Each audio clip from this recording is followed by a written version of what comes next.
on this computer. All right, we are recording.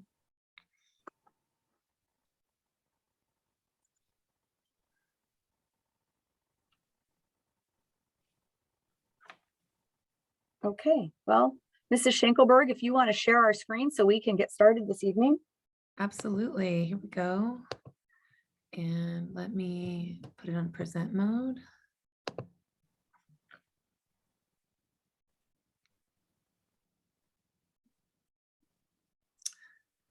Okay, I think we're ready to go. All right. Good evening, everybody. I'm Dr. Crumpy. I am the Chief Academic Officer, and we are very excited to have you here tonight for our second annual parent information meeting on our dual immersion program.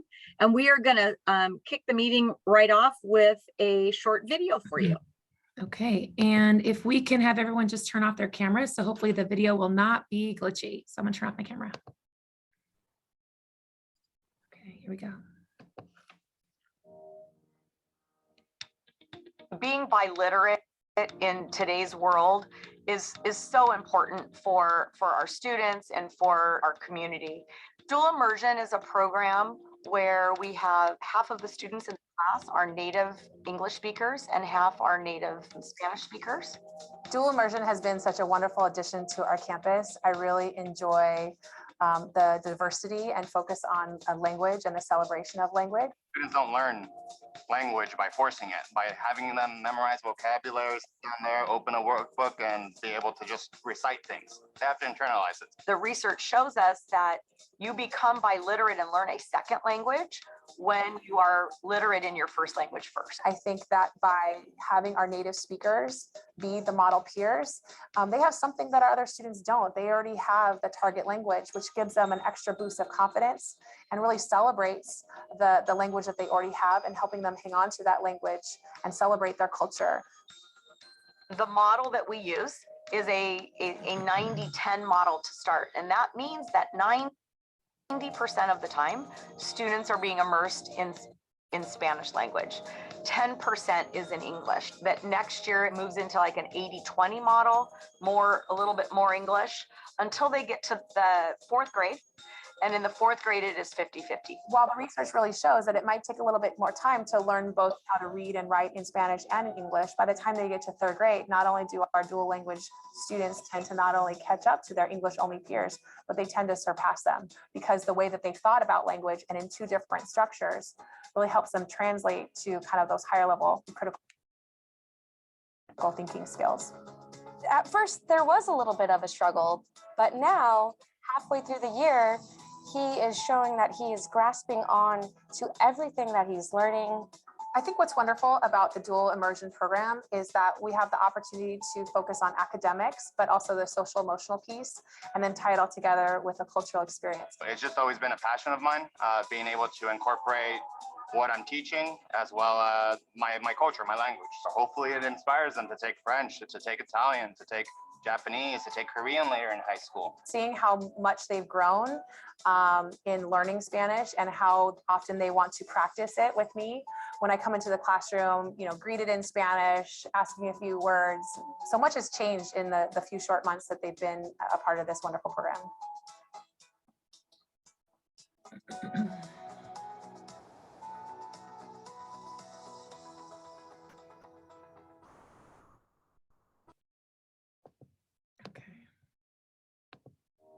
Oops.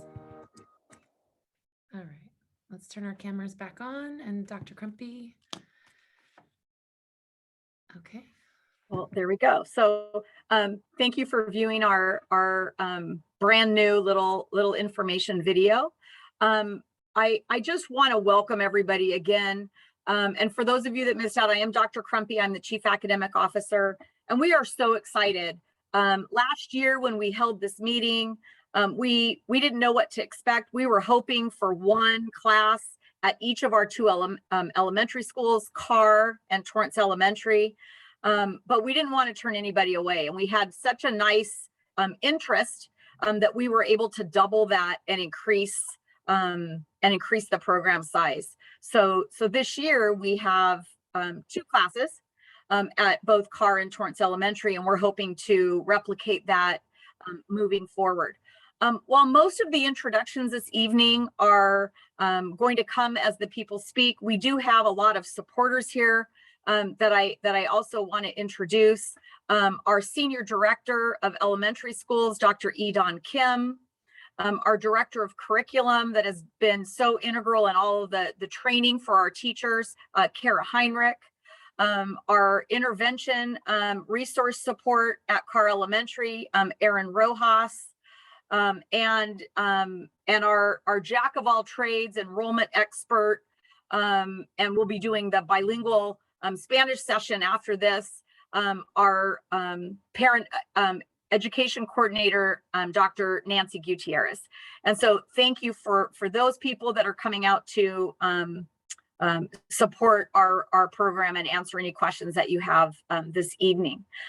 So we're going to just quickly go through our program and again, hear from multiple people speaking tonight, and then finish with enough time to answer as many questions as we can that you have. Katie? So what the heck is a two-way dual language immersion program? That's a mouthful. And so really this is based on the premise that we have two groups of students, each with different home languages. So half of the class is built with native Spanish speakers, and half of the class is built with English only students. And so that's why it's called a two-way language system. And so they work collaboratively together. Both groups have something to offer each other, and it really helps them be both experts in the classroom and be learners in the classroom. And so that is the design of our program. And you heard me talk about like the equal numbers of students. And so it really is, we try for, and our classes have approximately 27 students in there. And so we shoot for 50%, native Spanish speakers, and then 50% for our English only speakers for our model. And then, this is really what we considered an additive bilingual program, because they're learning this second language at no cost to their home language. You heard Mrs. Schenkelberg in the video talk about how, while sometimes the English acquisition is slower in kindergarten and first grade, what the research tells us is by the time they get to third grade, they have caught up to their English only and passed their English only peers. And so by the time third grade hits, they are going to be fluent in Spanish and in English. And so there's not a deficit for learning either English or Spanish in this model. And so what are our goals?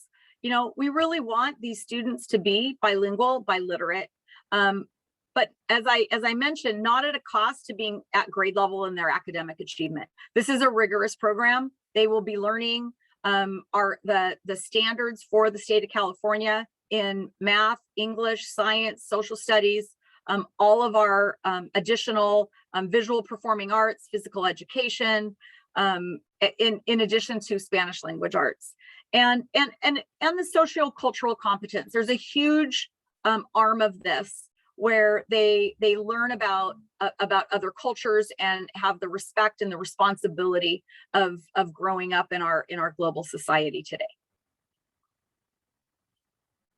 And so here's what is this rollout? And so we're in year one with the two kindergarten classes that I mentioned, and we are then preparing for year two. While we think that most parents in the audience tonight are incoming kindergarten parents, that is where our classes are being built for next year.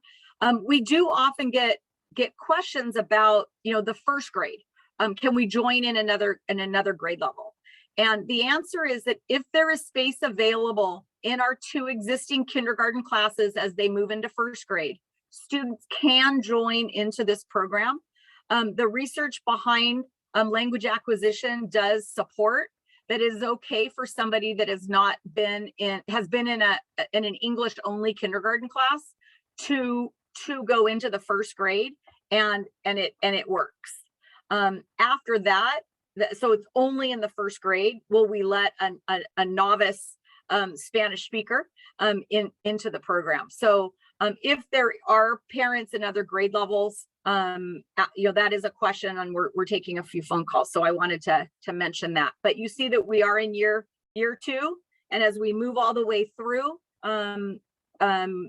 each year we add a year. There are questions that come up about middle and high school.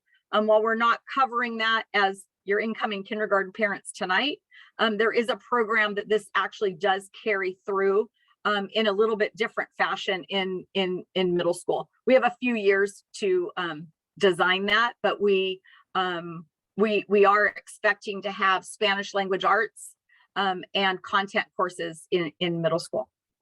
And so what model do we use? There are different models in immersion programs that are out there in different districts.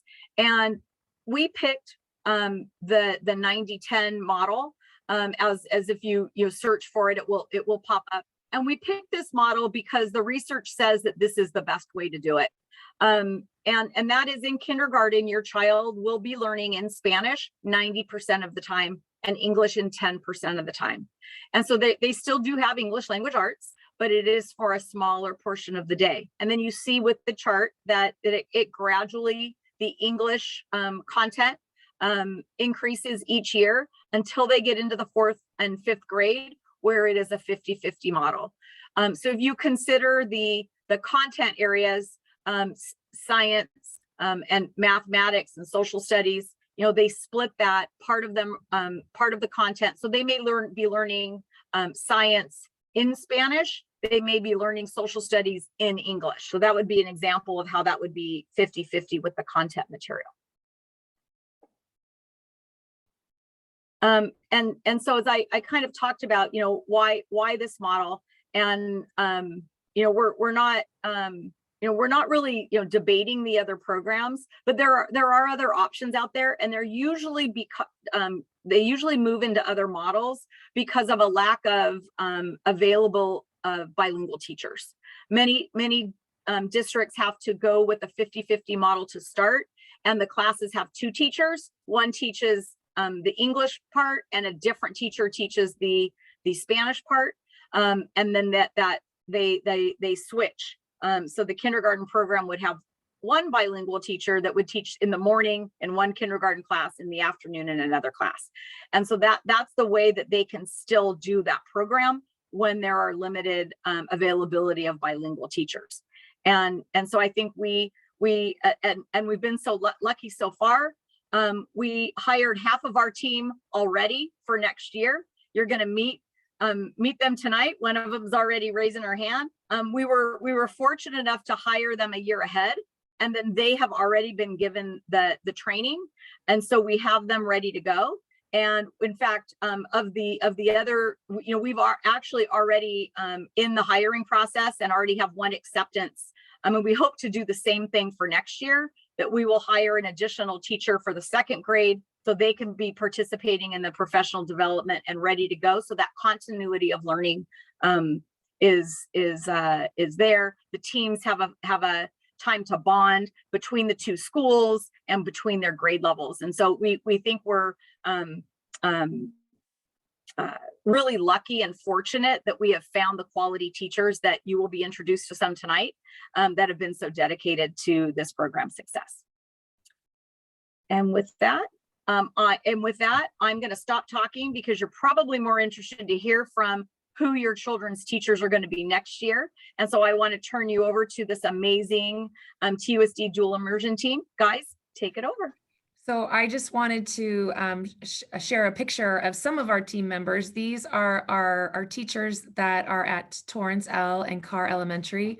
What's missing from this picture is also 2 resource teachers, Erin Rojas from Carr and Sandra Moreno from Torrance L. But you might recognize Jorge Gonzalez from the video, and then next to Jorge is Alicia Romo, and then Lily Rodriguez and Marie Hernandez and Karen Mercade and Lupe Rodriguez. And so some of them are here tonight and are excited to speak with you and talk about our wonderful program. And I just I'm just thrilled to be working with this really tight-knit group of educators. They are just such dedicated professionals, and they worked so hard and come together in such a great way, meeting regularly. It's a wonderful team to be a part of. So let's move on to some of the benefits of this program.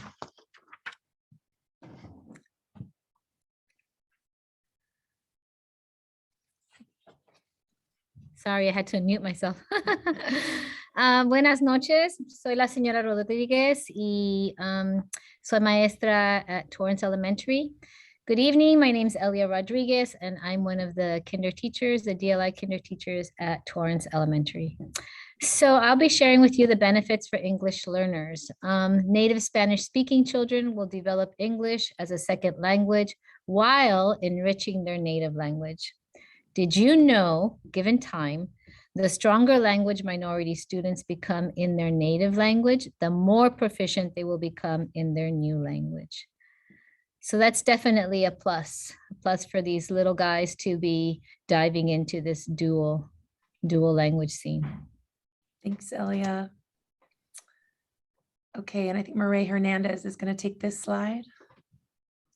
Buenas noches a todos. Mi nombre es María Hernández. And, good evening, everybody. My name is María Hernandez, and I'm the other kindergarten teacher at Torrance Elementary School. So I will be talking about the benefits for English-only students. So native English-speaking children will develop Spanish as a second language at an early age while continuing to grow in English.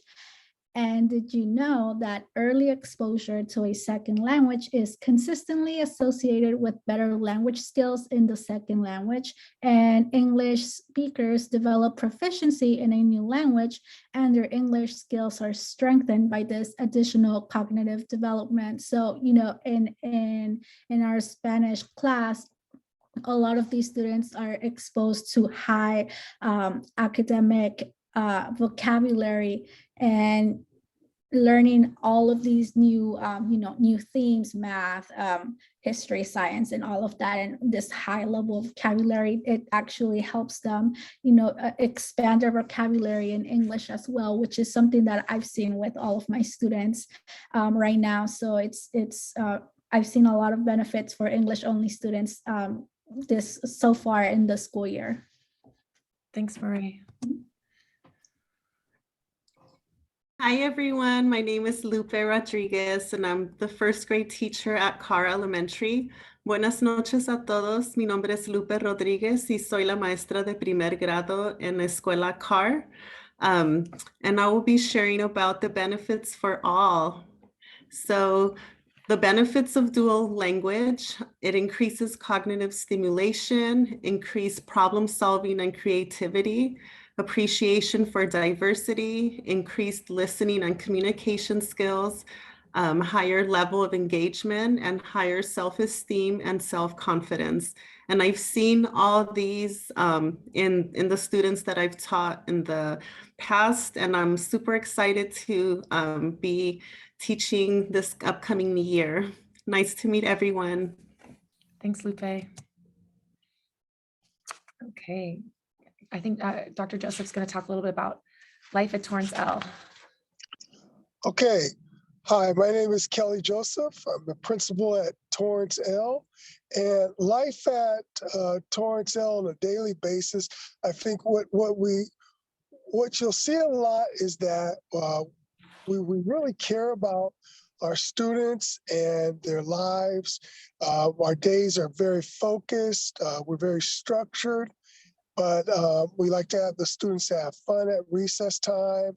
And then during the class, we like our students to be working hard and focused on our goals for that day. And it is very exciting. I'm often in classrooms. I'm not a helicopter parent, but I do try to get to know each of the students individually. So it's really a great place. People all the time tell me, oh, your school is so great. Everyone is so nice here. So that's kind of one of our signatures. Thanks, Kelly. So a day in the life of Carr Cup. This is my 5th year at Carr, and I'm just super proud to be part of this community. I really like that CAR is a smaller school and it's a tight-knit group. And our teachers are really dedicated to making sure that each child finds success. And I think it's really the mission that we want to focus on the whole child. So obviously academics are very important, but their social emotional wellness and helping them practice their social skills and find their unique talents is really important. And I really want each child to look forward to coming to school each and every day. So we have a lot of just support programs. We have a comprehensive school counseling program where we focus on less social emotional lessons for every child, grade K through 5. We have a Kind Cubs leadership group. We talk a lot about positive behavior and recognizing when we catch them doing great. And I think it's a very fun place to be. We have high expectations for our learners, and our Cubs are. We want them to develop their own unique talents so they can go off into the world and whatever's next in their adventure and be exactly what they want to be. So we're so excited that the dual immersion program was on our campus, because we were a very diverse campus, and having another opportunity to celebrate our diversity, I think is really important. And our staff is really excited, and we're thrilled to continue to watch our program grow. The kindergarten program has been just wonderful so far, and we can't wait for first grade. So when we talk about the program, another important piece is, the parent commitment and really understanding that the dual language process dual language instruction is a process, and that it doesn't happen overnight, and that we want our parents to be patient and understand that there will be challenges along the way, and to support that journey, that it's a 6-year journey from kindergarten through 5th grade. And the more that parents are involved in their child's learning process and supporting the language that they're trying to learn at home, it really helps their child feel more successful, and then to feel a part of everything that we want to accomplish with this program. So parent support and the commitment to kind of the larger picture is really important.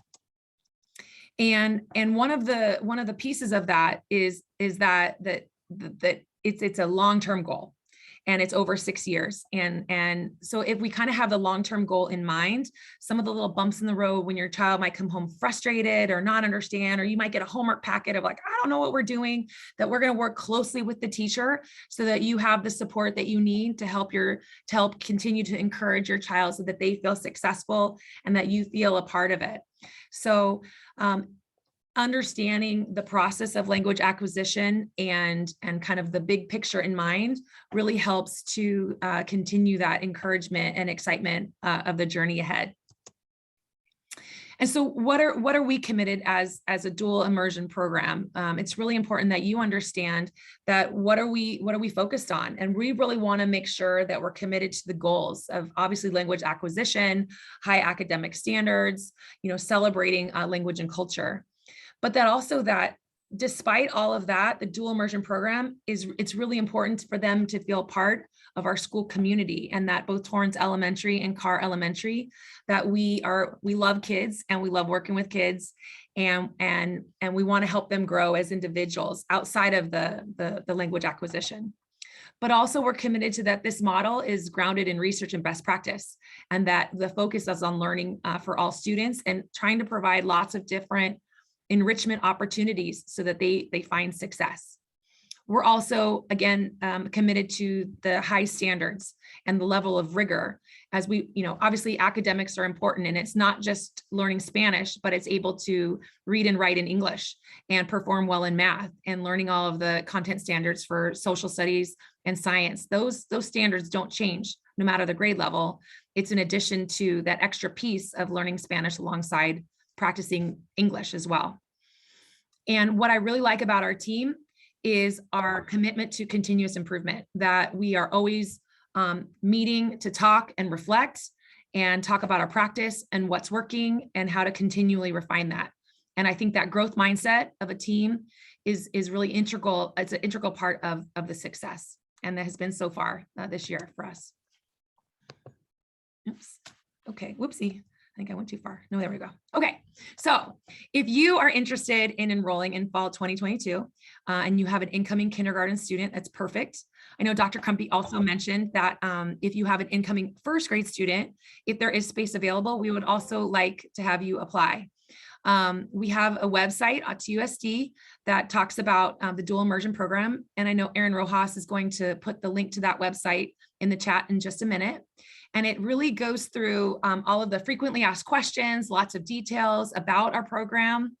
And at the very bottom of that page, there is a link to how to apply. And it's really important that you fill out that link as soon as possible and let us know if your child is a native English speaker or if they speak another language, if they are a CAR resident or a Torrance Elementary resident. Are they a TUSD resident, or are you coming from outside the district and you need to apply for a permit? That way we have a sense of who's applying and how we're going to fill spaces at our school. So native speakers of Spanish, English, or students who are bilingual, we are going to be assessing the native Spanish speakers to determine if they would qualify as a native speaker. As Dr. Crumpy said, we want half of the class native speakers of Spanish and then half of the class English only, or if they speak another language, that's great too. We are planning on we have 4 kindergarten classes this year, which means that we want 4 kindergarten classes next year as well, which means we're going to have 4 first grade classes. So that's really exciting. And if you live in the Carr or Torrance Elementary area, you have priority because you're a resident in the target school. Families are encouraged to apply either for open enrollment or out of district permit to take advantage of this opportunity. So if you are a Torrance resident, you would apply for open enrollment to go from your home school over to Carr or to Torrance Elementary. And then if you're coming from outside the district, you would need to apply for a permit. So if you are interested in enrolling, and we hope that you are, the website is here, or you can just go to TUSD.org and search dual language, but I think I saw Aaron put up the link in the website. And if you go there and scroll down on this page, there is a link to the enrollment piece. So I'm going to stop share. Let me see if the link popped up in the chat. Okay, so there's the dual immersion page. And then Aaron, at the very bottom, there's a link to the Google form. That is the application for dual immersion there as well. Okay, and I'm going to stop share because I think, let's see. Here is our contact information for Dr. Joseph at Torrance Elementary or myself at Carr Elementary. And we both welcome any and all questions that you may have about what kindergarten looks like next year or about our individual sites. I think they're both wonderful campuses, and the teachers we have in our program are amazing, in addition to the teachers of English only that are already at our site. And we have lots of fun after school enrichment programs and whatnot, just like they have at other Torrance schools. And I think at that point, we are going to take questions. Let me stop sharing. And yeah, so if you have any questions, let me see if you want to be able to unmute yourself. Hold on. Okay, so we're allowing participants to unmute. So if you'd like to unmute and ask a question or put something in the chat. I know, thank you, Aaron, for putting the website as well as the Google form link in the chat. And wanted to see if anybody had any questions about Torrance L or Carr or dual immersion. Yes, I have a question. Yes. Can you hear me? Yes. Yes, I did the application, but how do we know that you've received it? Good question. I think I have Nancy on the link. Does it send like a notice of receipt, or what happened? You should have gotten an automatic response that said, "Thank you for applying," when you first submitted it. Did you get that? I don't think I got that. Maybe I'll look back at my spam. No But worries. I can put my email address in the chat, and if you guys have questions about whether you got through, feel free to send me an email with your child's name and date of birth, and I can double check for you. Oh, okay. So you'll put that in the chat. And sorry, you hear the kids. It's okay. I'm going to also, oh, sorry, go ahead. I'm sorry. So we're going to be, I guess, doing open enrollment. We're in Torrance, but we're not in that district, in a different district. So we can just, we just apply for Carr or Torrance L. Right. So, oh, sorry, go ahead, Nancy. Sorry. The open enrollment application only allows you one choice.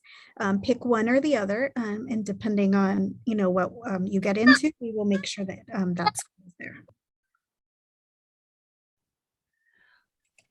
Okay, thank you. I'm going to put my email in the chat also, just in case. And I saw we had a question about hours. And so Aaron, the kindergarten hours at Carr are 8:50 to 1:50. I'm assuming they're fairly similar at Torrance L. Sometimes it's 9 to 2, depending. Dr. Joseph, what's your hours? Yeah, we're 8:59 to 1:59 technically, or 9 to 2. Okay. There's a question about twins. Typically we split twins, but not always. And with the COVID regulations this year, we actually put our twins together, just to ease the burden on families and whatnot. But I really think it depends on your children. And I think that's a good conversation to have with each principal and what is your preference. But I know it past practice prior to COVID, we typically do have split twins in the past.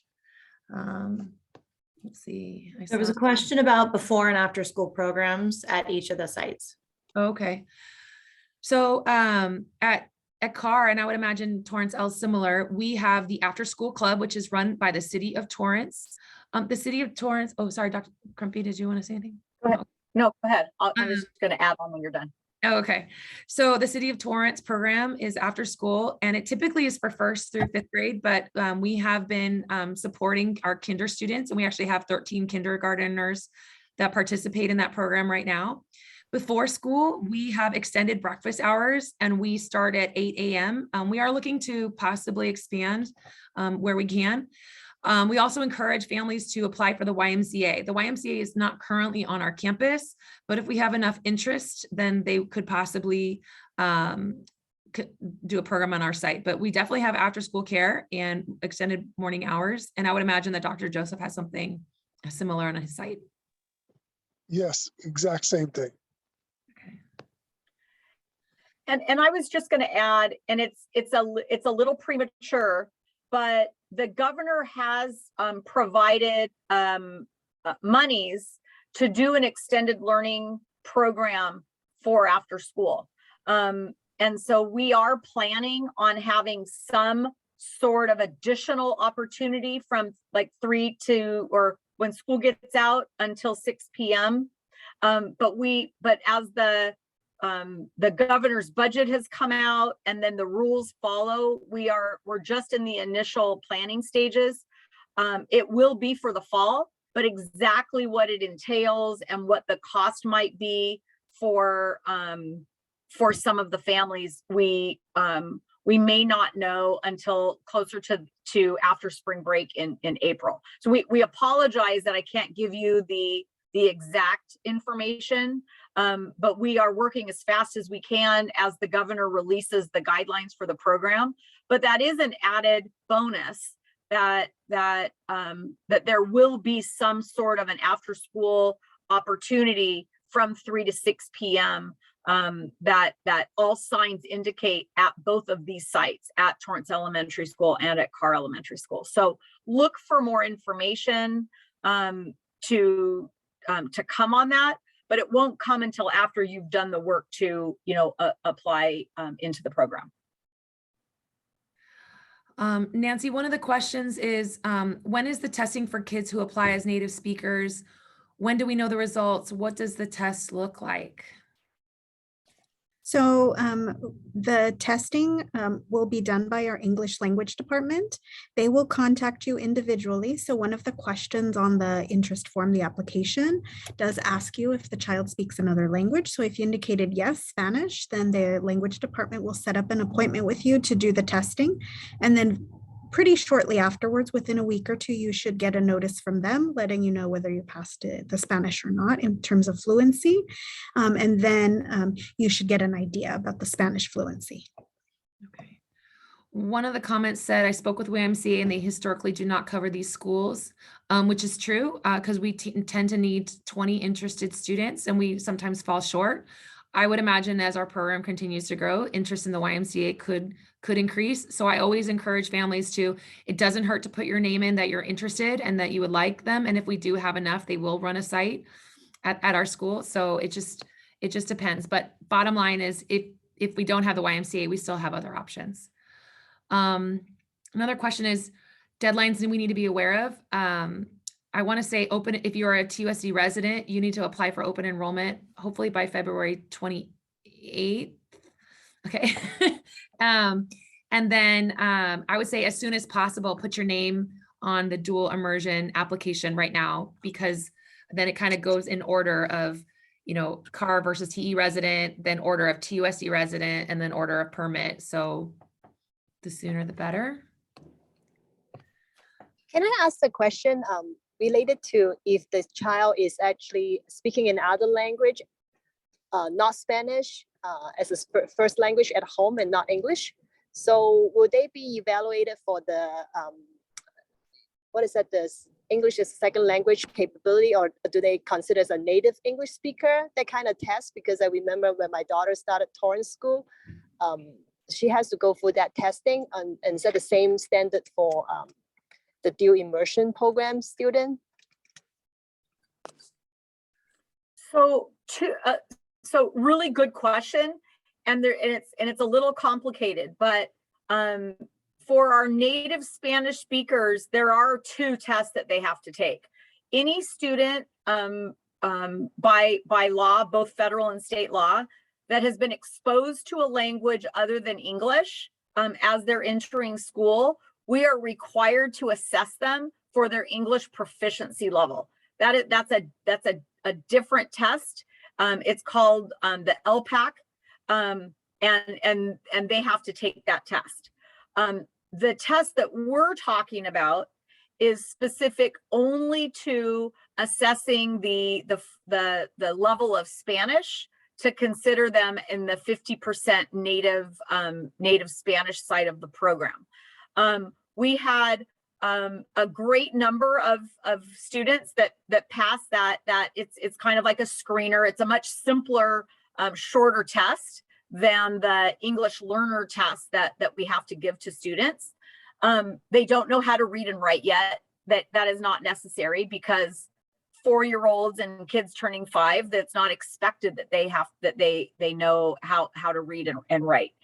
It's mostly that they're able to recognize and tell a story of a picture and answer and then answer questions back when they're being spoken in Spanish too.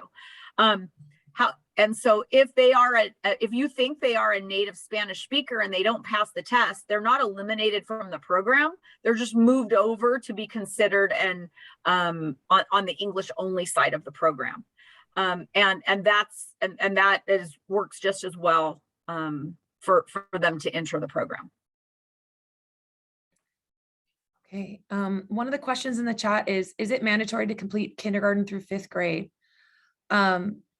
I'm guessing that question is related to the dual immersion program, and we are asking for a commitment of kindergarten through 5th grade to be in the dual immersion program, as that's how you're going to see the best results and to have your child truly be bilingual and biliterate. So not only be able to speak and listen in Spanish, but to read and write. Oh, Nancy, there's a question about for out-of-district applicants, what are the steps to take to apply? Do we apply first for general permit and then for dual immersion program separately? Also, do we need to get released from our home district first? Thank you. All right, so for out-of-district applicants, yes, you do need to have the steps in there, but I would start first and foremost, apply through the dual language application so that you get in there as soon as possible, like Mrs. Schenkelberg mentioned, so that you can get on the list, because we do go in order. And so the sooner you get on that application, the better. Then once you apply for the dual language program, then you do need to start with your home school district to apply for a release from your district. And then once you have the release from your school district, then you can apply to Torrance Unified for a regular permit, and you would put either Torrance or CAR, depending on your preference. And then we would be able to start taking permit applications starting March 1st. Okay, one of the questions is, what is the probability of getting into the Torrance program? Is it lottery based? So I was just say, like, if you're a CAR resident and are a Torrance L resident, your chances of getting in are quite high because you're at the top of the list. Correct me if I'm wrong, Nancy, but I would imagine if you're a Spanish speaker and you pass the native test, your probability of getting in, especially if you're a Torrance resident, is quite high, as well as for out of district permits too. So I think that question, it depends. So, and I think it depends because we don't have 10 years of a program to kind of historically give you that perspective. Last year in our first year, it was probably easier to get in than the volume of traffic that we've seen this year already. But Mrs. Schenkelberg is correct. It is easier to get in as a native speaker. That is historically everywhere that we have seen. And so we still, so last year, we got all the way to the permit level in both the native side and the English only side. I do believe that some of the permit English only students, they may have been on a waiting list, and we'll tell you that you're number 2 on a waiting list. And then as somebody moves out of the district, we took a couple of English only permit students after the start of the school, just a few days, but after the start of the school year. So last year we were able to get English only permit students, into the program. And I said, because we've doubled the size, it does give us a better number. But as soon as we finish the open enrollment period, so we still are about a month away, we would have a better idea of letting you know where you are. But yes, it is as we designed this in the eventuality that 10 years down the line, that it is lottery, but it's a lottery by those 3 criteria. So CAR and TE students that apply by the time that their kindergarten enrollment dates occur. So that's what we consider like on time enrollment.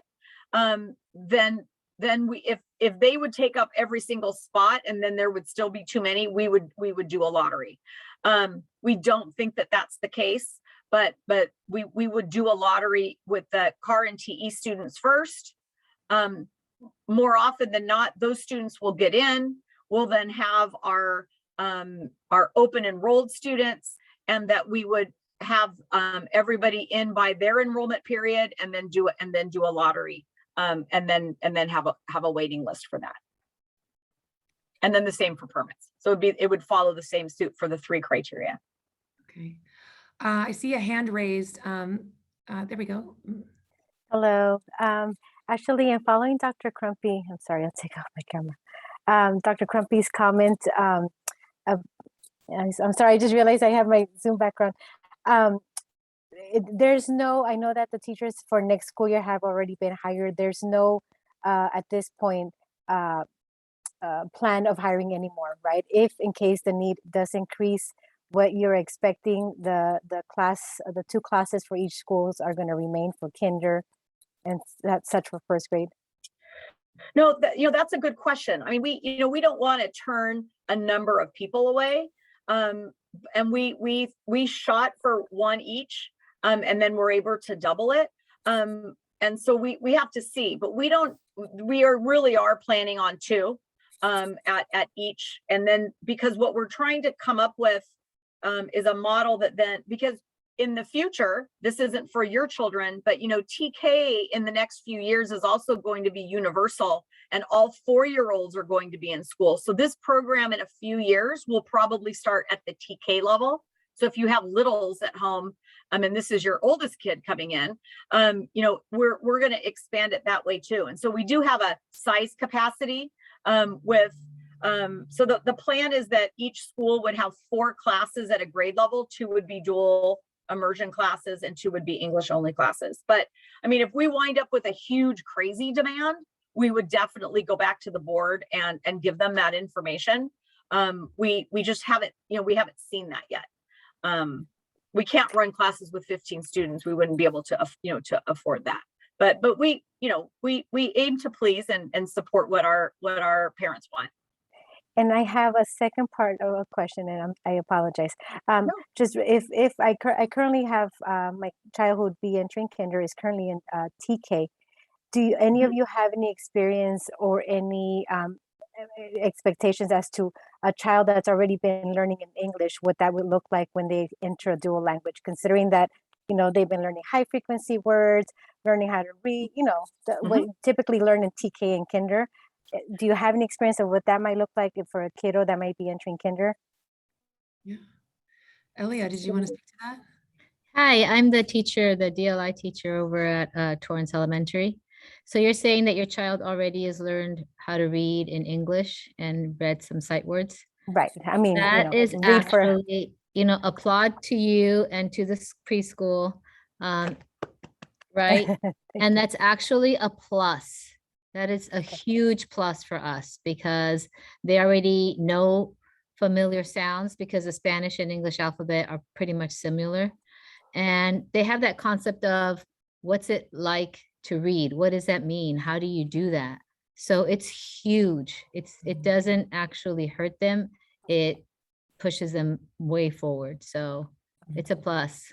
Thank you. We actually have a few TK kiddos at CAR this year in kinder, and they're finding great success as well. So they've been doing wonderfully in the Spanish dual immersion program.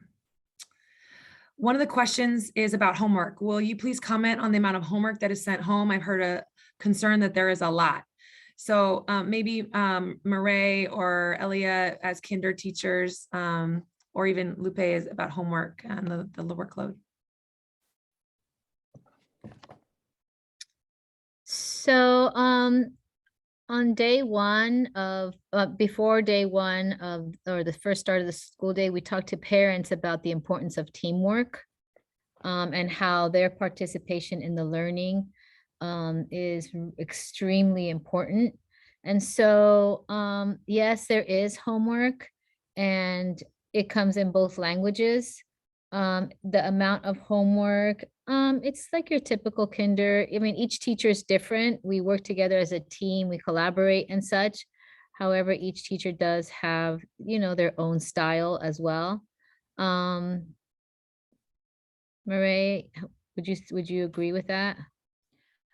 Definitely, I agree. I would say that maybe at first it did seem as there was more homework because, we were targeting those foundational skills. And I think as we have progressed through the school year, we are able to give more targeted homework and homework that's catered to specific students that may need a little bit of extra support or need extra challenging work. So I think we've gotten to the point of the school year where homework is not as tedious as maybe it was looking like at the beginning of the school year, but now it's just more focused on those specific skills, do I need more support or do I need an extra challenge? But at least in my classroom, it's not hours of homework per day. I would just say it covers the standard, math, practice with writing, and practice with reading. But it's definitely not a huge amount or something that will take a long time to accomplish each night. The odd thing too is, sorry to interrupt you. No, you're good. The odd thing is that in the beginning of the school year, almost the first month, right, Marie? There's no homework, or the first 3 weeks. And parents were like, where's the homework? We want the homework. So the parents too wanted to learn. They want to learn along with their children. So it was kind of, from my perspective, I thought that was cool. Parents asking, hey, where's the homework? We want to get this started. We're excited. We're on fire. Let's get this going. So that's interesting you say that. I would say the same with our teachers at CAR was, and it's very similar to the homework we send in our English only program of it's age appropriate. It's not a lengthy amount of time because attention span is not that long as well. And so, but yes, parents were itching to have more to learn. I think they were excited to learn Spanish at home too for our English only families. One of the questions is about Torrance residents and twins and are both going to be accepted. And then if they have kids that are younger and incoming sibling the following year, we definitely want to keep families together and not have like one kid at one school and you're driving all over. And so I saw Dr. Crumpy nod, and I think Nancy Gutierrez is on the same page. But if you have a child or in the program, that we want to keep families together and to ensure that the younger children will also be in the program as well. Yeah, okay, good. What occurs if there's more applicants than spots available? We kind of went through that. Is there a plan to have classes in person? Is there a plan to have remote dual program if pandemic developments were? Well, we are in person full time all the time right now. And last year we're doing, you know, a combination, but our teachers are doing an amazing job of teaching in person. And I think that if we needed to switch to an online platform, we could absolutely do that. We did it for a year and a half, and our teachers are ready to do that if needed. But right now we're not seeing that. I think we're really following the COVID protocols, and our campus is a safe and exciting place to be. And I think that the kiddos and the teachers are doing a fantastic job of following all the guidelines, masks on, 3 feet apart, and social distancing and all of the things. So I could not be more proud of our hardworking team, and our teachers are doing amazing. Mrs. Schenkelberg, I just want to clarify, this program will only be in person. It doesn't mean that we wouldn't, you know, like she said, we wouldn't shift if the state told us to, but we aren't going to be offering this program as an option for people who are going to stay at home. In fact, I'm on weekly calls with the Department of Public Health, and they have stressed time and time again that students are safer in school. Case rates go down when your kids are in school all day long. We aren't seeing the transmission because it's in the classroom. We're seeing the transmission because they're catching it from other things that you know they're doing. So I just want to be clear that there aren't people who think that we're going to turn that we're going to have we're going to offer different choices for where you learn. Not this particular program is only going to be an in-person program. Okay. One of the questions is, my student is outer district. He understands Spanish perfectly, however, speaks mostly in English. Wondering if having a full understanding of the target language would be considered a native speaker. If not, does it help his probability of acceptance into the program?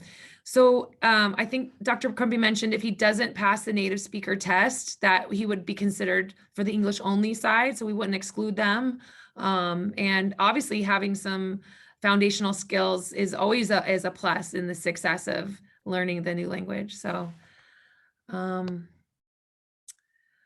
here's another question. For children who are English only speakers, do you take into consideration the home support? For example, I'm a native Spanish speaker, but have failed to teach my child Spanish, but can definitely support my child. I don't think it's part of a consideration of the home support. I think whether a child speaks Spanish at home or doesn't speak Spanish at home, we are going to support them every step of the way. And obviously, if they have home support, we love that. That's amazing. And if the parent doesn't speak Spanish at home, that's okay too. That's amazing. We will help them, and they will be doing a great job, no matter if what language is spoken at home. Does CAR offer tutoring? Well, we do have some Beyond the Bell support classes for students who are struggling, and there are different tutoring options, and we are always looking for ways to provide enrichment opportunities. But in terms of a specific tutoring program, not at this point. In the past, we have collaborated with students from North High to provide tutoring options. It's a little bit limited right now due to COVID protocols, but we're hoping to bring that back as soon as possible, because the students truly love working with our high school students, and the high school students earn volunteer hours. It's a win-win for both schools. Okay, I think we got all the questions, unless I missed any. If I missed your question, if you wouldn't mind unmuting and asking it again, or if there's other questions that you may have.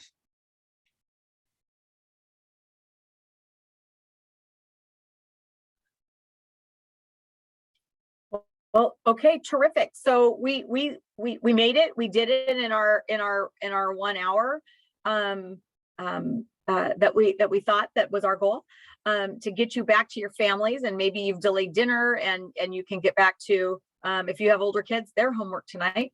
But we are all here, and really easy to find on our TUSD website. All of our emails are the same. It's our last name and our first name at TUSD.org. We are all happy to answer any questions that you have, following up on any of these, on anything that comes up after the meeting. This recording will be available if you have friends that missed it and they want to listen to it. And the video is there for those that just want a quick, 2-minute kind of version. There's FAQs, frequently asked questions, and information on our website for people to peruse. Ooh, Dr. Crumpy, a few more questions popped in. Okay. Oh, okay. Is this program for native English speaking kids? Yes. Yes, it is. You don't have to know a word of Spanish, and your child can benefit from this program. If your child gets in this year, will be easier for siblings. Yes, we want to keep families together.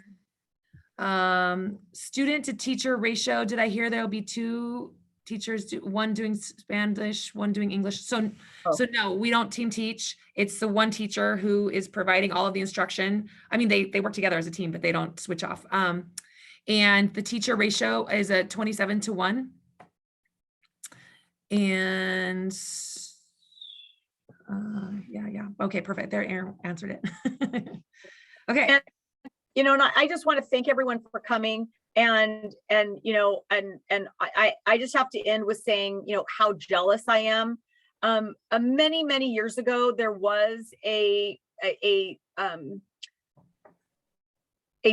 dual immersion program in this district many years ago, and with different propositions that happened and English only initiatives, it died out, and it died out when my child was 4 years old.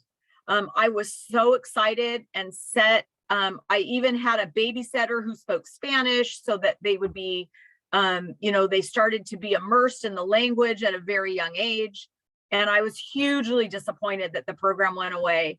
And now my 2 grown children are not bilingual or biliterate. And so I'm hugely jealous that you all have this opportunity for your children. I'm not going to have more children just for that reason, but I urge you, I only wish that this was still there, for my children to take advantage of. I would snap it up in a hot second. So with that, I thank you all for coming, and I want to thank our people for coming, our wonderful teachers. I have to say, they have just been the most dedicated bunch of teachers coming into a district that hasn't had the program and doing the amount of training that they've had so that your children have the best. I think they are the best. And so so thank you. Everyone, but thank you, teachers, for having parent conferences all afternoon and early evening and still logging on this evening. So thank you very much. And with that, good night. Good night.